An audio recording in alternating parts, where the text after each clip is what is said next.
Well, hello there, guys and gals of YouTube world. It's Mazske Finance coming to you. Today is Thursday, September the 8th of the year 2022. Hopefully, you don't find it outstanding. And remember, as always, I'm not a mess. I'm not. Excuse me. Remember, I'm a human being. But anyway, I'm not a financial advisor. I'm not a CPA, not an attorney. I'm just Mazske, and sometimes I think sometimes people might even look at me and say, "Man, how do you do what you do? You're not really one of us. You're not telling the truth about being a blue collar guy, nothing like that. Because no way could the average Joe do what you did, which is go from 0 to 25 rentals in just under 4 years." But I'm sitting here just peon masky saying, yes, I'm a real person. So anyway, what I was going to talk to you about today was a decision I had to make myself. And just like you, sometimes I got to sit down, I crunch numbers, I look at options, and I have to figure out which is the best option for me, just for me. Okay? All right, I got some notes here, and I forgot, I brought my tablet in. I meant to pull up a spreadsheet. So while I'm chit chatting here and rambling, I'm just going to open this spreadsheet up. It'll take me just a minute. Sorry about this. I should have had it prepared, and it's not there. Let me go down to my Google Sheets. What's that little music there? Okay, here we go. I'm not a musician, even though I do love music. All right, so if this thing will ever open, here we go. We got it open. It's that one there. Okay, cool. I may not, now look at it, I may not actually need that spreadsheet. We shall see. So anyway, I got some notes here. I had to come to a decision on my first Chicago house. Months ago, I talked to you, myself and Millennial Mike. We did 2 videos. I did some videos by myself talking about Chiave, the lender, the non-QM lender, and I was talking about 2 houses in Chicago I bought. The second house I bought, I paid cash for. Okay, that one is getting close. It's all taken much longer than I was told it would take. So anyway, but that's on me. That's on me. I made a decision to buy 2 houses there. I don't think I did my proper due diligence in buying these 2 houses. Knowing what I know now, I would not have bought these 2 houses. But what's that old saying? There, it's water under the bridge, et cetera, et cetera, et cetera. I got help up there from a gentleman who I greatly appreciate. He's doing the best he can do with everything, and I greatly appreciate that. Me being me, I'm Mazske. The deal turned out it's just not what I thought it would be. But anyway, here are my 3 options, and I'll let you know at the end which one I chose. I talked to Chiave just the other day. I am refinancing my first Chicago house. What I did, I'll refresh your memories. I bought it. I planned to get a 30-year mortgage on it when I bought it. However, it needed so much work that the lender denied it. They would not give me a 30-year mortgage because it needed too much work. They told me the one way I could buy it, I could use their bridge loan. And I was like, okay, what's that? And they said basically we will, you'll put a down payment down and we'll purchase the house. And then you have a hard money loan based on what the repairs are expected to cost. And you provide us an estimate, we'll do our own in-house work to determine what that figure is. So anyway, I was like, I looked at the numbers and okay, I'll do it. It's not the best way to do things, but I'll do it because the bridge loan was going to have a high interest rate. It's a hard money loan. It was 9.95%.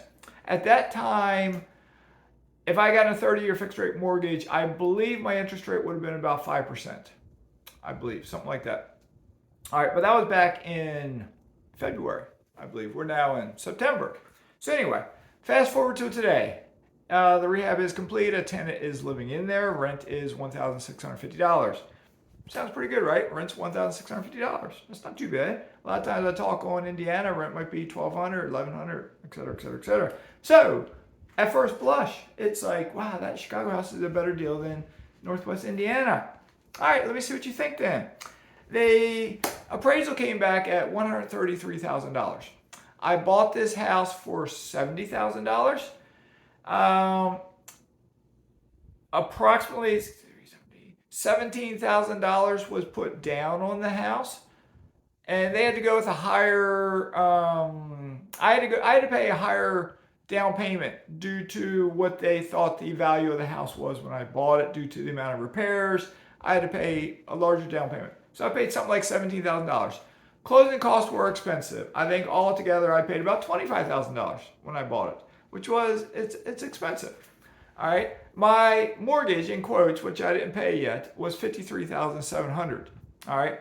I had a draw, like say calculated of like $28,000 to all the repairs, and I was like, it won't cost us that much, which it didn't.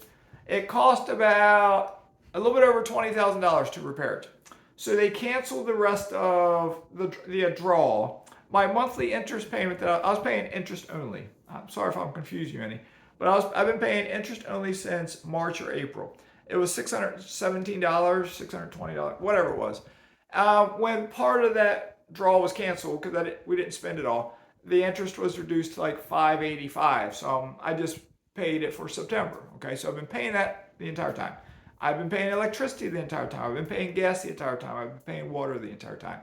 Utilities in Chicago are much more expensive than I thought they would be. I have two houses in Chicago. One of my gas bills was $400, and other gas bills were $200. And I was like, how? There's no one living in these houses. How? So anyway, it is what it is. All right. So anyway, we fast forward to just yesterday. I talked to Tanner. He called me. I think it was yesterday. Three options for doing the refinance. The house appraised at $133,000. They could do a 70% loan to value. All right, 70% loan to value is the maximum they will do. That would be an interest rate of 7.375%. All right, so interest rates have gone up due to the time involved with this. Interest rates have gone up. All right, that would be a mortgage of $93,100 approximately, based on 70% of $133,000. It would give me the most cash back as well. It's the highest interest rate, it's the highest LTV. It gives me the most cash back, and it gives me roughly, it's a little bit more than this, but roughly $13,000 cash back. If you don't know what cash back is, when you refinance something, if you're getting a mortgage for a larger dollar amount, I'm not going to explain that right. How my brain is doing that, so I'm not going to explain it right. But anyway, odds are most of you know what a cashback refinance is. All right, we'll come back to that later on. So I would get $13,000 cash back. All right, second option was, because that would give me a higher mortgage payment, because the first option could be a higher mortgage payment. My principal and interest only payment would be $643. All right, Tanner also told me, I knew my insurance cost. I knew what it would cost. And that was like $74 a month for homeowners insurance, landlord policy. But then he said my tax would be $251 a month. And I was like, that's $3,000 a year. I pulled up taxes for that house, and it was like $1,800 or $1,900 a year. And so I talked to Tanner. I was like, why are you holding out so much in taxes? And he said that's based on the figure they got back from the closing agent for the refinance. The closing agent is in Chicago. He said they're now assessing that house at a higher dollar figure because it's appraised at a higher dollar figure. So my taxes will be going up. So they're holding out $251. I'm guessing, just guessing, that a year from now, 18 months from now, I'll get a letter in the mail saying they've held out too much money and now they're going to reduce the amount they hold out. But I don't know that though. Taxes don't really go down, do they? So anyway, high taxes. Insurance is a tad bit higher than what I was expecting to. Principal and interest, $643. All right, moving on. Sorry about the slowness in this.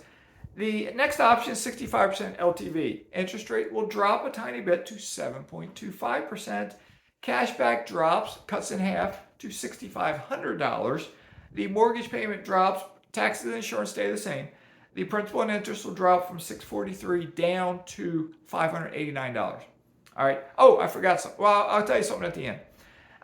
Third option, I want to move on here. 60% LTV. All right, 60% LTV. Keep in mind, when you buy a rental property, you typically put 20% down. So it's 80% LTV. This is lower. I should have greater cash flow because of this, greater yield, all that stuff. So anyway, 60% LTV. My interest rate drops even more. It'd be a flat 7% interest. So 7% interest at 60% LTV. 7.25 at 65%, 7.375 at 70%. The mortgage balance at 60% LTV is $79,800. So that's lower than the $93,100 of the 70%. The PI, principal and interest, is 531. That's less than 589. It's less than 643. So there's two options, but I get on that third option almost basically no cash back. No cash back. So I have 60%, 65%, 70%. 7% interest, 7.25% interest, 7.375% interest. All right, cash back at 7% LTV, 13 grand. Cash back at 65% LTV, 65 grand. Cash back at 60%, 79,800. Here's positive cash flow. Remember, I always talk about positive cash flow. I want at least $250. At 70% LTV, that's maximum cash back, cash flow is about $225. That's after all my taxes, insurance, principal, and interest, holding out money for vacancies, repairs, capital expenditures, and in Chicago, the landlord has to pay the water bill. Okay, so that's another expense. I've been told to expect an average about $145, so that's what I use. So my positive cash flow with rent of $1,650 at 70% LTV, not 80% like if I was just straight up buying it, is only $225. 65% LTV, positive cash flow is $278, and at 60% LTV, cash flow is at $336. So I initially started thinking, whoa, I should go for the maximum cash flow. Then I was like, but if I get no cash back, and with minimum cash flow, I get $13,000 back. Okay? So I looked at a couple other things. I calculated the yield, the cash on cash yield. The more cash I take out, the less money I have in the game. But at the same time, I'm paying a higher interest rate, and so on and so on. So when I calculated the yield, I found this interesting. 70% LTV, my yield was 10.10%. I normally like at least, I say 12%, but at least 15% to 18% to 20%. A lot of my deals are 20% up to 40%. This would not meet my criteria. If I was buying this, it was already rehabbed and I was buying this does not meet my criteria. 65% LTV, my yield, because my cash back drops, more money in the deal, the interest rate drops, but my yield is 10.08%, almost identical. 60% LTV, no cash back, maximum money in the deal, the lowest interest rate of 7%, the maximum cash flow. My yield is 10.18%. So with all three scenarios, the yield is almost identical. 10.08, 10.10, 10.18. So that's like, it's a wash. It's all identical. So I looked at cash flow for each property. 225, 278, 336. I like 336 better than 225. I looked at cash back. Lowest cash flow, $13,000 cash back. In the middle, $6,500 cash back. Maximum cash flow, no cash back. So I was still like, which one should I go with? I was trying to figure it out. So I did one last thing. I said, well, my cash flow, if the lowest one's like 225, it was sits in there, it rounds out to about the maximum cash flow of 336-ish, is about $112 more than the 225-ish. All right, so $112. So I said, all right, if I go for maximum cash flow and no cash back, I get an extra $112 compared to the minimum cash back. How long would it take that $112? Say no rent goes up, nothing like that. How long does that take, that $112, to accumulate to roughly $13,000 for that cash back that I could get from the lowest cash flow? It would take almost 10 years. All right. So when I realized that 10 years of $112 would give me about the cash back that I could get today, not today literally, but today, if I go with the minimum cash flow. If I go with the minimum cash flow, that $13,000, and it's like, I think closer to like $13,300, that could almost buy me 1 acre of mineral rights acreage, or it could almost buy me one rental house. My cash flow, and I'm just going to generalize for both, could be around $250. So if I go with the maximum cash flow, the minimum cash flow, but the maximum cash back, with that cash back, I should be able to add an asset that should give me $250-ish, add it to the $225-ish, and I'm at $475 a month in income if I go with the maximum cash flow. If I go with the minimum cash back, but the maximum cash flow, I can't buy another asset. My positive cash flow is 336. Maximum cash back, I can buy another asset. My cash flow is 475. So bingo, bambo, bombo. I chose to go with the option of 70% LTV, $13,000 cash back, highest mortgage payment, highest mortgage balance. Okay, so that's what Mazske is doing. But like I said in there, none of these three deals would meet my criteria to be a great investment. They might meet your criteria, they don't meet mine. However, with that being said, I'm going to hold on to these because I call this a good deal. It's not a great deal, it's 10%. I want more than 10%. 10% is barely beating inflation, so I want more than 10%. The expectations over time is a couple things. As with all rental properties, my tenant will pay down my mortgage. My tenant will pay my taxes, pay my insurance. The rent that I have today, $1,650, I don't know how long it'll take, but over time, it will go up. Maybe it goes up to $1,700, $1,725, $1,750, I don't know. It might take 5 years, I don't know. I'm not from Chicago. So it eventually will go up. And as it goes up, my cash flow will improve. Okay? So it is what it is. It is what it is. I have a second Chicago house that is almost completed. It is unknown what kind of rent I will get. I paid cash for it, so I did not use Chiave. I did not have a hard money loan because with that 10% deal, I'm leaving out one thing. It's not really a 10% deal. It's worse because I did not calculate my holding cost and I did not calculate the interest I paid for since April through now. That's a lot of money in interest. I did not. I could do that. That would just make it a worse deal. I'm guessing a 9% deal, which, is flatlining with inflation. So anyway, with the second Chicago house, my expectations are if rent comes out around $1,650, I'm going to have a better deal. I pay cash for the house, and if it will appraise for around what this house appraised for, $133,000, because I could do a cashback refinance, maybe at the 60 or 65% rate, get almost all of my cash back, which would make my deal much, much, much better. Okay? So the bad on the first deal, the mistake for me, it was two mistakes. When Chiave told me I could not get a 30-year mortgage, I probably should have said, all right, I'm walking away. I'm not going to get it. I proceeded to move forward, though. Can't change that. I moved forward. Using their bridge loan, using their hard money loan, having it take a longer time period, because I was expecting the rehab to take 2 to 3 months based on what I was told, but it took 6 months. Interest rates did go up during that time, so I have a higher interest rate. So a lot of different variables come into play. Anytime you do something like a BRRRR strategy, it's riskier than a normal buy. I've said that in other videos. Millennial Mike has said it in videos. It's riskier than another buy because external variables change. You cannot guarantee how fast contractors will work. You do not know exactly what your utilities will be. You do not know exactly what the area will do with your taxes, how they will raise them or decrease them. You do not know how your appraisal will come out. You do not know the exact rent you will get. And I may have said this, but you don't know if interest rates are going to go up or go down.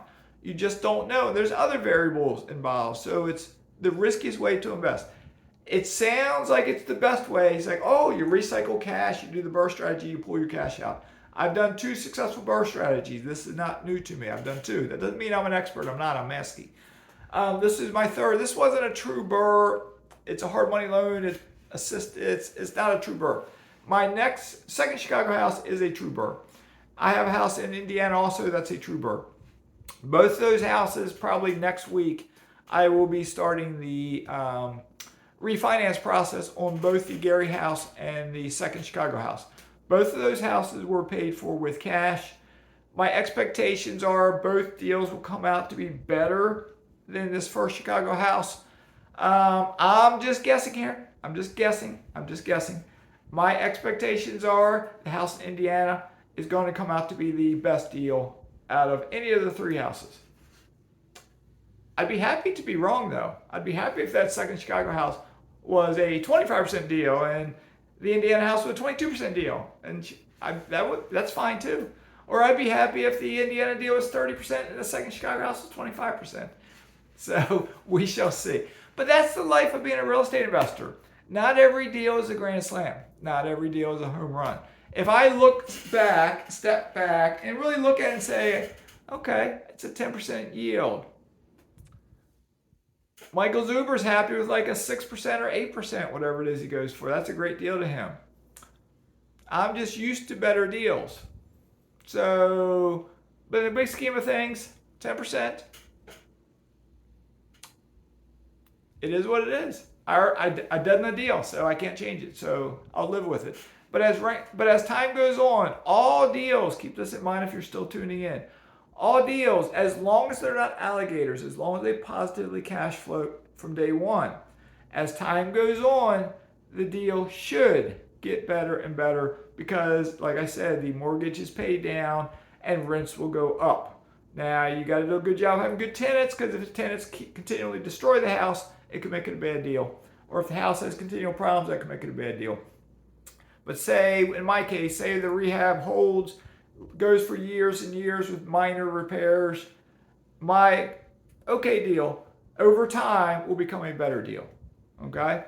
So that's what it is. Anyway, this got longer than what I expected. I got some errands to run, so I will get this uploaded sometime later today. Y'all take care. Stay safe.